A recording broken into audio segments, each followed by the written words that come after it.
Hello friends, आज की हमारी कहानी है साधु और खजूर। एक दिन की बात है। एक साधु गांव के बाहर वन में स्थित अपने कुटिया की ओर जा रहा था। रास्ते में बाजार पड़ा।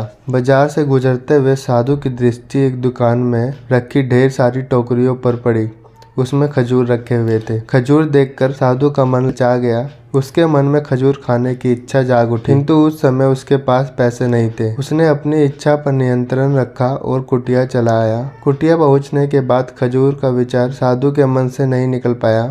वह उसी के बारे में ही सोचता रहा। रात में वह ठीक से सो भी नहीं पाया। अगली सुबह जब जागा तो खजूर खाने की अपनी इच्छा की पूर्ति के लिए पैसे की व्यवस्था करने के लिए मैं सोचने लगा। सूखी लकड़ियां बेचकर खजूर खरीदने लायक पैसों की व्यवस्था अवश्य हो जाएगी। यह सोचकर वह जंगल में गया और सूखी लकड़ियां बीनने लगा। काफी लकड़ियां एकत्रित करने के बाद उसने उसका गट्ठर बनाया और उसे अपने कंधे पर लादकर बाजार की ओर चल पड़ा। लड़कियों का गट्ठर भारी था, जिसे उठाकर बाजार तक की दूरी तय करना आसान नहीं था, किंतु साधु चलता गया। थोड़ी देर में उसके कंधे में दर्द होने लगा, इसलिए विश्राम करने के लिए वह एक स्थान पर रुक गया। थोड़ी देर विश्राम कर वह पुनः लकड़ियां उठाकर चलने लगा। इसी तरह रुक रुक कर किसी तरह वह लकड़ियों के गट्ठर के साथ बाजार पहुंचा। बाजार में उसने सारी लकड़ियां बेच दी। अब उसके पास इतने पैसे इकट्ठे हो गए जिससे वह खजूर खरीद सके। वह बहुत प्रसन्न हुआ और खजूर की दुकान में पहुंचा। सारे पैसों से उसने खजूर खरीद लिए और वापस अपनी कुटिया की ओर चल पड़ा। कुटिया की ओर जाते जाते उसके मन में विचार आया कि आज मुझे खजूर खाने की इच्छा हुई, हो सकता है कल किसी और वस्तु की इच्छा हो जाए। कभी नए वस्तुओं की इच्छा जाग जाएगी, तो कभी अच्छे घर की, कभी स्त्री और बच्चों की, तो कभी धन की।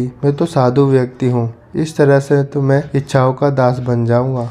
यह विचार आते ही साधु ने खजूर खाने का विचार त्याग दिया। उस समय उसके पास से एक गरीब व्यक्ति गुजर रहा था। साधु ने उसे बुलाया और सारे खजूर उसे दे दिए। इस तरह उसने स्वयं को इच्छाओं का दास बनने से बचा लिया। इससे हमें क्या सीख मिलती है? यदि हम अपनी इच्छाओं के आगे हार जाएंगे तो सदा के लिए अपनी इच्छाओं के दास बन जाएंगे। मन चंचल होता है, उसमें रह रहकर इच्छाएं उत्पन्न होती रहती है, जो उचित भी हो सकती है और अनुचित भी। ऐसे में इच्छाओं पर नियंत्रण रखना आवश्यक है। सोच विचार कर इच्छाओं के आंकलन के उपरांत ही अपने पूर्ति के लिए कदम बढ़ाना चाहिए, तभी जीवन में सफलता प्राप्त होगी। हमें इच्छाओं का दास नहीं बनना है, बल्कि इच्छाओं को अपना दास बनाना है। धन्यवाद।